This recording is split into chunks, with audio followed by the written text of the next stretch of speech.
Bueno, hace 2 semanas empezamos una serie mirando los libros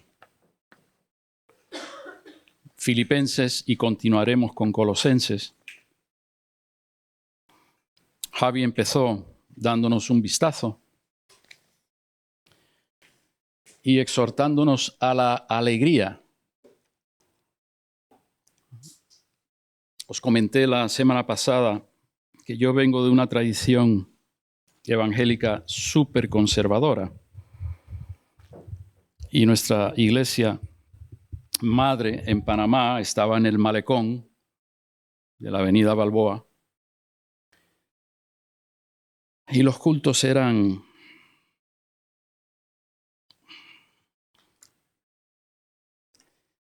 insufribles. Insufribles no por el culto, sino porque al lado teníamos varios bares que ponían música a tope, salsa. Y entonces tú estás dentro de lo que es el culto, cantando canciones, himnos del siglo pasado, escuchando la salsa. Y yo a veces decía, Señor, ¿qué hago yo aquí? Así que estos últimos domingos hemos experimentado diferentes formas de alabar al Señor, usando el karaoke evangélico, ¿verdad? Sabéis que hay muchas formas de alabar. Hay esas formas con las que yo me crié, que son los himnos, que son estupendos, que tienen su momento, su razón, que los himnos del siglo XVII, XVIII se hace o se componen con letra biblia, pero con música salsa de su momento. ¿Por qué? Porque la gente no leía, pero sí podían acordarse de una canción. Y esa canción, ese himno, tenía teología. Y no tenían la posibilidad de leer, porque muchos no sabían, pero sí se acordaban de las canciones. Y por lo tanto los himnos son súper importantes si estás en un contexto de personas no alfabetizadas. La música es algo muy importante en ese aspecto para que ellos se acuerden. Los Motilón Bari, hay una tribu de indios en la frontera entre Colombia y Venezuela, sus cultos lo hacen acostados en hamacas y la predicación se canta. Son diferentes formas, diferentes maneras. Y hemos de experimentar esas diferentes formas dentro, no vamos a colgar aquí hamacas, pero no sería mala idea, pero en fin, no creo que habría suficiente sitio para colgar todas las hamacas necesarias. Pero sí podemos experimentar diferentes formas y maneras. Quizás no son las nuestras, pero sí son las de otro. ¿Sabéis que los jóvenes de hoy, el cantar de esta forma es algo normal para ellos? Los conciertos, cuando... Entonces, experimentar diferentes formas y maneras es importante. Y señala diferencias. Y de eso quiero hablar y compartir en esta mañana desde el capítulo 2 de Filipenses. Hemos estado mirando claves para el gozo en lo personal y en lo congregacional, según Pablo, en Filipenses. En el primer capítulo se hacía mucho énfasis en que hay diferencias. Lo vimos el domingo pasado. Las diferencias pueden ser algo muy positivo que contribuye al gozo. Por ejemplo, en la naturaleza. Tú vas allá afuera, vas al Parque de Retiro, todas las flores no tienen el mismo color, mismas formas. Son diferentes. lentes. ¿Y qué crea en nosotros? Esa diferencia nos inspira, nos trae paz, nos trae gozo, contentamiento. Contexto de equipo. Las diferentes formas de ver una situación traen novedad. Esa persona no lo ve igual que yo, pero resulta que es novedosa su forma y nos lleva entonces a una aplicación o nos lleva a solucionar algo que si hubiésemos todos tenido el mismo coco, no llegamos a eso.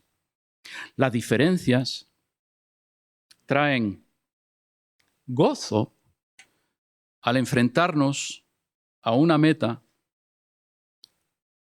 y proveer alternativas novedosas para alcanzar esa meta. Eso es una de las cosas en cuanto a ser un chico de tercera cultura, donde sus padres son de un país, ellos viven en otro país. Ellos empiezan a aprender que no hay solo una forma de hacer las cosas, que hay varias formas de llegar a lo mismo. No son lo que se llama etnocéntricos. Mi forma es la única forma, no. Y las multinacionales, hoy día, si tú pones en tu CV, tu currículum vitae, que eres chico CTC, chico de tercera cultura, es una bandera verde porque buscan gente que no son etnocéntricos, que pueden admitir las diferencias y aunar esas diferencias para alcanzar una meta. En un matrimonio, ¿qué se suele decir? Que las diferencias atraen, ¿no? Esas diferentes formas de ver las cosas es positivo para que la pareja contribuya a una relación y a un buen hacer de la familia. ¿Y qué resulta? Gozo, alegría, contentamiento, sabiendo que juntos podemos tirar para adelante. Ahora bien, las diferencias pueden ser algo muy negativo, que contribuyen a la división y al fracaso. En ese equipo donde hay diversidad de opinión sobre cómo afrontar ese problema o ese desafío, si las partes se empecinan en promover su idea por encima de cualquier otra idea, la diferencia, en vez de ser algo positivo, destruye a ese equipo. En la pareja, donde las diferencias puede ser el sal, la pimienta que da sabor a esa relación, puede llegar a ser el punto de inflexión, la razón de los roces, la razón del muro que les separa. Es que no piensa como yo. Y se dice despectivamente como diciendo, pero es tonta. O él no piensa como yo. Es un cavernícola del siglo pasado. Y permitirme esta reflexión. Nuestra nación está disfrutando del fruto de diferencias señaladas, enfatizadas, como si de un uniforme se tratase. Tú eres rojo, tú eres azul. Empezamos a dividir. Tú eres de extrema derecha, nazi. Ah, tú eres de extrema izquierda, bolchevique, comunista. División.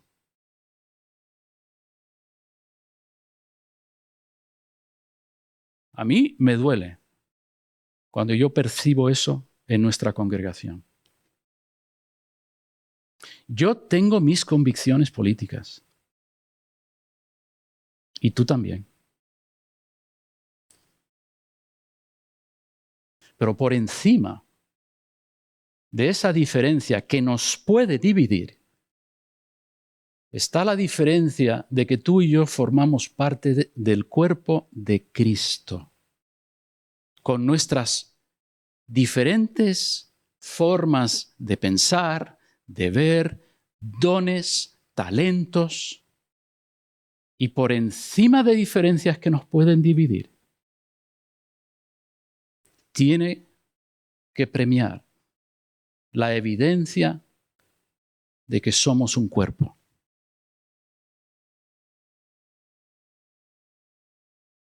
En la iglesia en Filipos vimos la semana pasada que hubo diferencias que les estaba dividiendo. Uno, que no eran no unánimes, nos dice en el versículo 27, capítulo 1.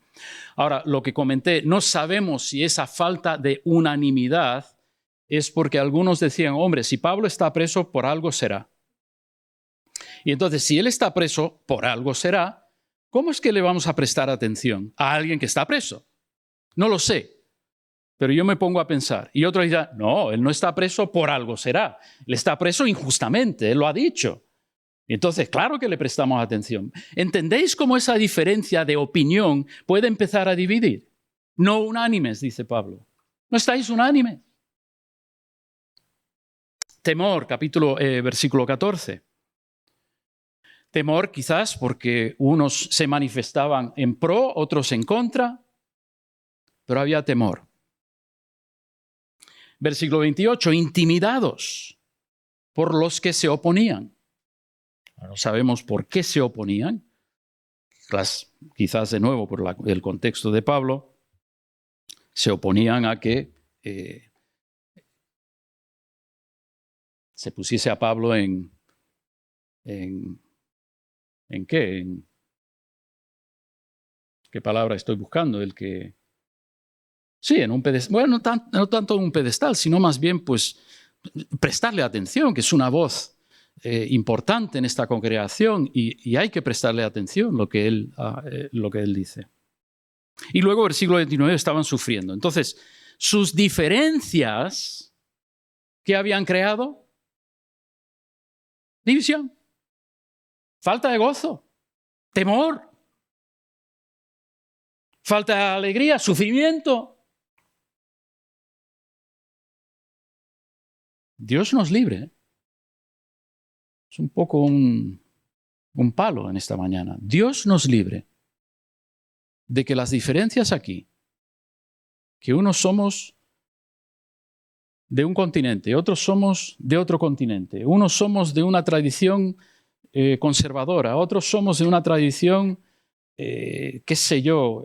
carismática, otros somos... Dios nos libre de que esas diferencias nos dividan. Que sepamos usarlos para que traiga gozo y alegría. Ahora, ¿cómo? Bueno, la primera lección es que las diferencias deben ser uno de nuestros puntos fuertes que nos unen y nos traen gozo. No un fuerte punto de discordia que nos dividen. Que sea un punto fuerte, que celebremos nuestras diferencias. Sí.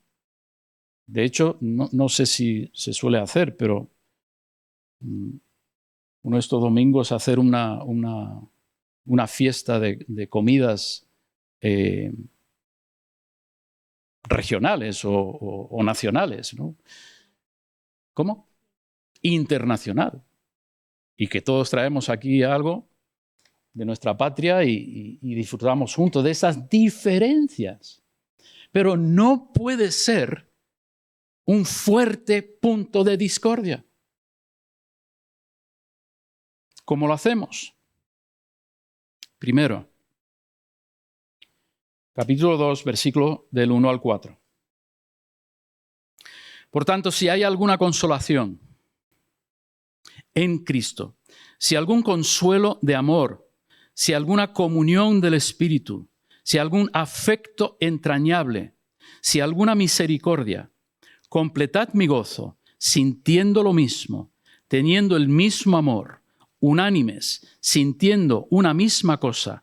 Nada hagáis por contienda o por vanagloria, antes bien con humildad estimad cada uno a los demás como superiores a él mismo, no mirando cada uno por lo suyo propio, sino cada cual también, o sea, no quiere decir que no miras por lo tuyo, no mirando cada uno por lo suyo propio, sino cada cual también por lo de los otros. Haya pues en vosotros este sentir que hubo también en Cristo Jesús. Primer punto. ¿Cómo podemos hacerlo? Poniendo en práctica la deferencia en base a la unidad. Junto con nuestras diferencias, somos también un cuerpo, como he dicho. El cuerpo de Cristo. Y eso nos da a todos comunión con un mismo espíritu, afecto entrañable, mismo amor, versículo 2, 1 y 2, misericordia, sentir lo mismo, somos un mismo cuerpo. Si yo soy el mismo cuerpo, cuando yo me peñisco aquí, el cuerpo lo siente, ¿verdad? ¿Vale? Sentimos lo mismo. Si alguien está triste, ¿qué dice? Estamos tristes. Si alguien está alegre, también estamos alegres. Es decir, ya tú no eres un individuo nada más. Tú has llegado a formar parte de un cuerpo. Y a mí me gusta esta frase y lo uso mucho. Tienes que saber estar. Tienes que saber estar. Estimar al otro. Mirar la necesidad del otro. La diferencia tiene el potencial de dividirnos. La deferencia. ¿Sabéis la definición de deferencia, no? ¿Cómo? Cedo la opinión del otro. Ceder, Dios mío. Pero si yo tengo razón. La deferencia es el pegamento que nos une con nuestras diferencias. La deferencia de mi parte al hermano. La deferencia de mi parte a los planes del Padre. La deferencia de mi parte al Espíritu Santo. La deferencia de mi parte a la cabeza del cuerpo que es Cristo.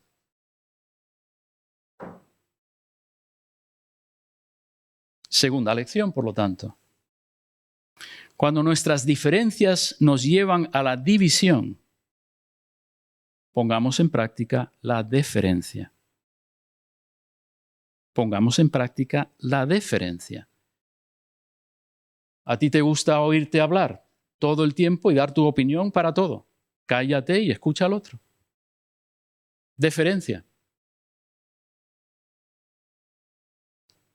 Tú crees que tú haces todo bien, pero la otra persona no lo puede hacer el 100% como tú.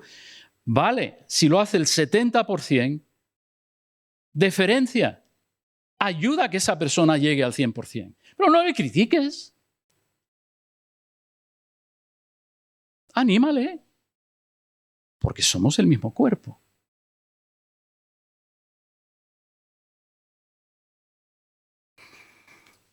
Luego nos dice, vale, si no lo habéis captado todavía, dice Pablo, déjame darte un ejemplo. Y menudo ejemplo nos da. De deferencia. Menudo ejemplo nos da. Haya pues en vosotros este sentir que hubo también en Cristo Jesús, el cual siendo en forma de Dios, no estimó el ser igual a Dios como cosa a que aferrarse, sino que se despojó a sí mismo, tomando forma de siervo, hecho semejante a los hombres, y estando en la condición de hombre, se humilló a sí mismo, haciéndose obediente hasta la muerte y muerte de cruz. Por lo cual Dios también le exaltó hasta lo sumo y le dio un nombre que es sobre todo nombre, para que en el nombre de Jesús se doble toda rodilla de los que están en los cielos y en la tierra y debajo de la tierra, y toda lengua confiese que Jesucristo es el Señor, para gloria de Dios Padre. Para muestra un botón, menudo botón. ¿Queréis el ejemplo? Jesús. Jesús. Versículo 7. No se aferró, sino que se despojó. No se aferró. ¿A qué no se aferró? Señores, no se aferró a ser Dios. Es que yo no puedo, no. Alguien oró antes, Señor, muchas gracias que nos has salvado y por tu cruz, porque muchas veces lo menospreciamos. No fue esas palabras, pero yo no puedo ni imaginar lo que es despojarse y asumir un estatus diferente. Hombre. Fue amo y se convierte en siervo. Fue Dios y se convierte en hombre. ¿Queréis un ejemplo de lo que es deferencia? Dice Pablo. ¿Os atrevéis? Esto no es para niños en la fe. Estos son para los adultos. Estos son para los adultos. Si tú eres adulto en la fe, este es el ejemplo. Pero no se quedó ahí. Versículo 7. Ese despojar se vio que asume el papel de siervo, asume el papel de ser hombre, pero luego se humilla hasta la muerte. De rabí a reo, de dador de la vida a experimentar la muerte cruel. ¿Ves el patrón? Por amor a mí y a ti, puso en práctica la deferencia a la voluntad del Padre, no la suya. Señor, si hay una forma de que pase de mí esta copa, yo estoy abierto a esa forma, pero no sea mi voluntad, sino que la tuya. Por amor a ti y a mí, puso en práctica la deferencia a la voluntad del Padre. Por encima de su propia esencia, por encima de su estatus, por encima de su amor propio. ¿Quién quiere dar su vida por otro? Sino aquel que ha entendido que hay una voluntad superior, la del Padre. Y esa voluntad pone mucho énfasis en la unidad de su cuerpo.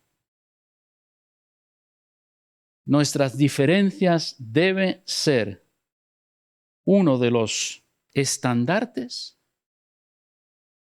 que nos lleva al gozo como congregación. No puede ser un fuerte punto que nos lleva a la división. Tercera lección. Haya pues en ti y en mí el mismo sentir que hubo en Cristo Jesús. Dispuesto a asumir estatus diferente. ¿Qué es un estatus? Un estatus es, por ejemplo, padre. Todas las culturas en el mundo tienen ese estatus, padre. Y hay una responsabilidad con ese estatus. O madre, o hijo, o yerno, o todos esos son estatus. Él asumió un estatus diferente, de Dios a hombre. Y como hombre, siervo. Y como siervo, humillado. En vez de ser esa persona conocida por tu opinión, porque la das todo el tiempo, ¿por qué no practicas la deferencia y dejar que tu opinión lo diga otro? Eso yo lo aprendí de un gran maestro mío, Samuel Kamaleison, de India. Y él decía, hermanos, no tengo yo mayor gozo que escuchar mi opinión de la voz de uno de mis discípulos.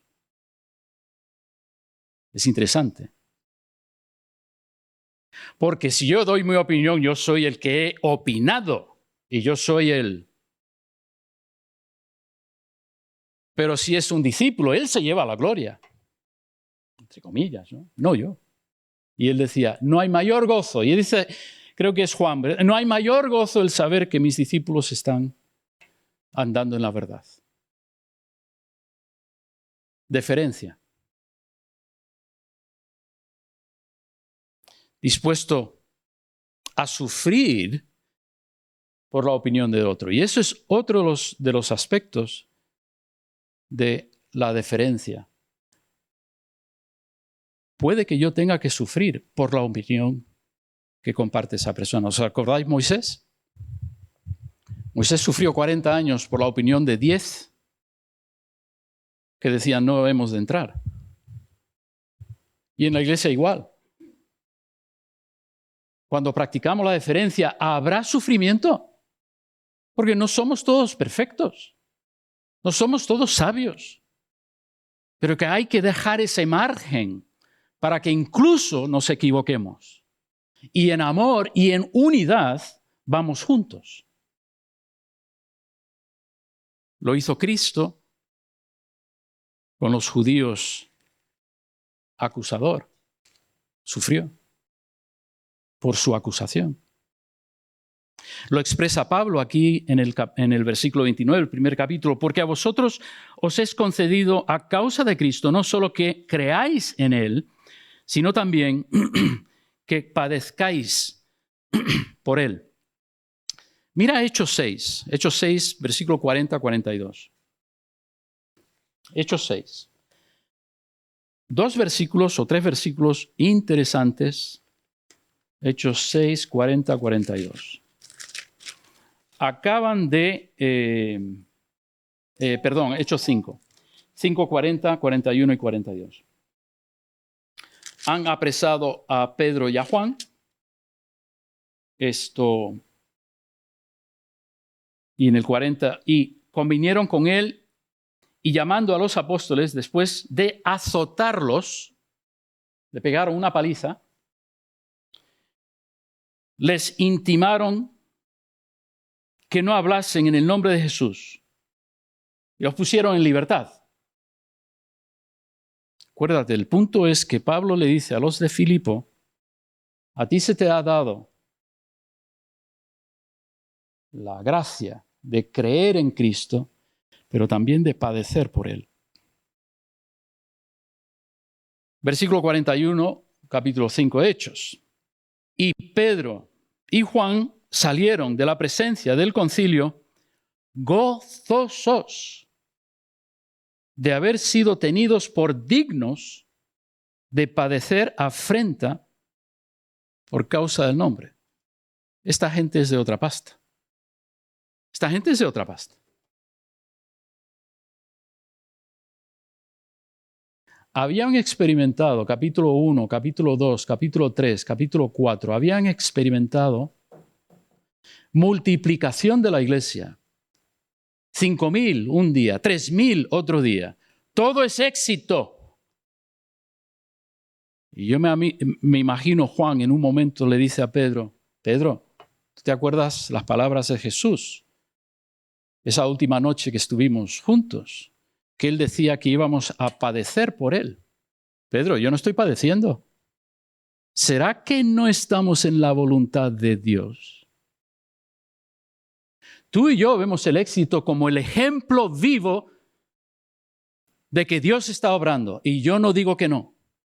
Pero señores, también hay una parte para el sufrimiento, como parte de la evidencia de que Dios está obrando en nuestras vidas. Y le dice Pedro a Juan, pero Juan, mira, 5,000, 3,000, 8,000 personas. Mira todos los milagros, mira Ananías y Zafira que la palmaron por mentir. Esto es impresionante. Dice, sí, pero ¿te acuerdas esas palabras que dijo Jesús? Que de la misma forma que sufre el Maestro, nosotros íbamos a sufrir. Pedro, no estamos sufriendo. Pedro, te pregunto, ¿estamos en la voluntad de Dios? Y viene el capítulo 5 y los agarran y les pegan una paliza. Y en vez de cuestionar, Señor, ¿por qué nosotros? Te digo que son de otra pasta, porque yo hubiese sido el de, a ver, vamos a ver. Y así tú me repagas a mí. Aquí estoy yo, hincando el callo con 8,000 personas. Y dejas que estos me pongan. Y mira la espalda como la tengo, hombre. Yo soy muy quejica. Súper quejica. Yo tengo el trofeo del quejica mayor de España. Y dice, salieron gozosos. Por fin estamos padeciendo. Yo no he llegado a esa madurez todavía. Pero reconozco que hay un nexo entre padecer por Cristo y el gozo dado por el Padre. No conozco ese nexo todavía. Pero yo sé que algunos de vosotros sí. Habéis padecido por amor a Jesús. Y el Espíritu ha dado un gozo que no se puede describir con palabras. Se siente.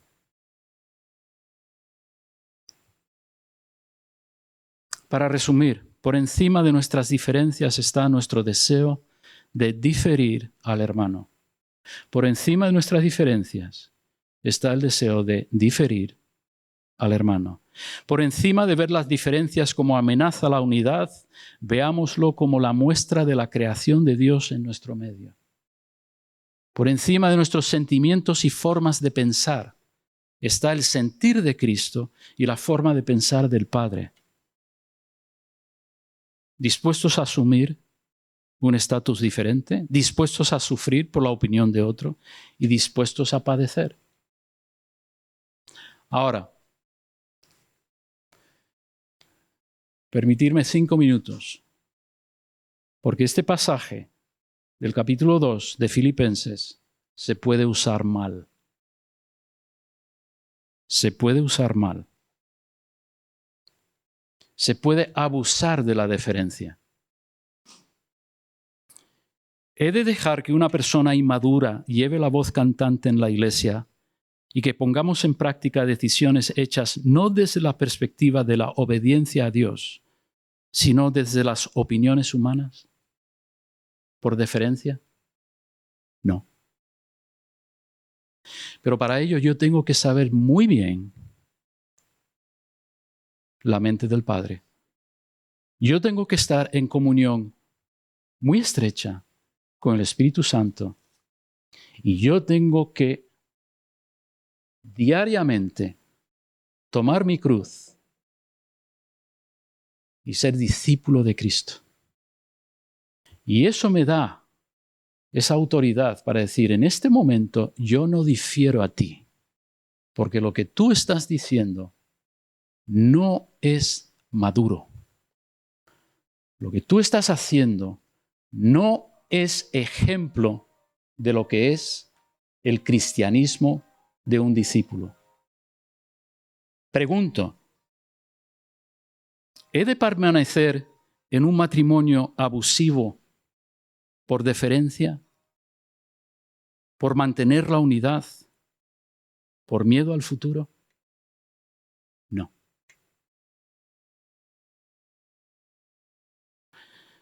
No usemos este ejemplo de Cristo para justificar el maltrato y la inmadurez. Versículo 7, se despojó a sí mismo de su seguridad y asumió el riesgo de algo nuevo. Esa mujer que sufre maltrato por miedo a perder la poca seguridad que le aporta ese tipo de matrimonio, nosotros debemos ayudar a que ese marido cambie. Sí. Pero protegerla a ella. Y si él no cambia, darla a ella el cuidado necesario para que ella esté dispuesta a arriesgarse a encontrar una vida nueva que Dios la puede dar. Y esto yo lo he puesto en práctica en más de 40 años de ministerio. Hemos de ayudar a que, en este caso, el marido cambie. Pero yo no pido que ella se mantenga en una relación de maltrato. Yo busco ayudar a que encuentre una vida nueva, a que encuentre una seguridad nueva. Y hemos tristemente experimentado, triste y alegremente, las dos cosas. Maridos que han cambiado y el matrimonio ha entrado en una dinámica nueva y bonita, y maridos que no han cambiado. Y hemos tenido que acompañar a la mujer en buscar una vida nueva. No es fácil, pero la deferencia no da libertad a que tú tortures, a que tu inmadurez lleve a una iglesia a bobadas y tonterías. Cristo se hizo obediente hasta la muerte y muerte de cruz. Fue obediente al Padre. Conocía bien los deseos del Padre. Para los que piensan que la deferencia se hace sin criterio, el ejemplo de Cristo nos ayuda a entender que podemos poner en práctica la deferencia hasta que las diferencias vayan en contra de la voluntad del Padre. Y para ello debemos conocer bien al Padre, al Espíritu y al Hijo. Vamos a orar. Yo quiero orar por aquellos de vosotros que por diferencias en el presente o en el pasado habéis sufrido. Yo no quiero saber la situación, pero si tú has experimentado por diferencias sufrimiento, puede ser físico, puede ser emocional, no quiero que te pongas de pie. Yo simplemente quiero que tú reconozcas. Dios tiene un plan para tu vida. Todo lo hace, todo lo ha cambiado, hemos cantado. Todo lo hace bien. Puede que en el camino ahora mismo no lo veas, pero esa es la seguridad y esa es la promesa.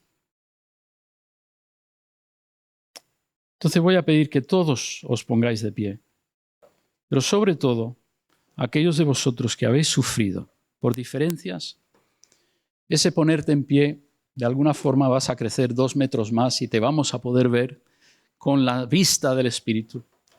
Yo no, el Espíritu Santo sí. Y luego vamos a orar. ¿Quién era la que se va? Dime tu nombre. Mónica. Vale, Mónica, luego vamos a orar por ti. ¿Vuelves a dónde? Venezuela. ¿Y marchas qué día? El domingo próximo. Bueno. Y nosotros te vamos a acompañar en oración. La diferencia, Señor, que visto desde la perspectiva de la naturaleza y tu creación, resalta y trae gozo y trae alegría y luego cómo el enemigo ha tergiversado eso para crear disonancia. Señor, pedimos que nos ayudes primero a poner el dolor delante de ti, que han causado las diferencias. Sánanos, cámbianos. No queremos usar eso como razón. Soy así porque ocurrió esto. Queremos llegar a la plenitud de Cristo, donde incluso estuvo dispuesto a diferir a enemigos. No sé, no he llegado a eso, Señor. Haznos una congregación que resalta nuestras diferencias para gozo y alegría, que ponemos en práctica la mente de Cristo, que diferimos el uno al otro, que pensamos en el uno y el otro, que nos importa no solo nuestra opinión, la opinión del otro, y queremos que se escuche la opinión del otro por encima de la nuestra. Siempre dentro de esos parámetros que estableces tú como cabeza Cristo de tu cuerpo. Yo te pido por Mónica y este viaje que va a hacer el domingo que viene. Pedimos, Señor, que tú la acompañes, que los vuelos vayan bien, que pueda disfrutar ahí de su familia, que lo que tenga que hacer de papeleo o lo que fuese. Señor, abre tú la puerta, pon hombres y mujeres de paz que puedan abrir la puerta para que ella pueda hacer lo que necesita hacer. Que sea persona que traiga luz a su familia. Pienso que hay algunos que no te conocen, que sea ella esa voz del extranjero que trae nueva vida para su familia. Y Señor, pedimos por nuestra nación una vez más, que tengas misericordia, que el día domingo sea un día de paz, donde las votaciones no haya ningún problema con todo el tema de la votación por correo, por todo eso, Señor. Está en tus manos. Confiamos en que tú harás que sea un día de gozo nacional, donde podemos ejercer el voto. Pedimos que bendigas a nuestra nación. Pedimos que la cuides. Y te lo pedimos en el nombre de Jesús. Amén.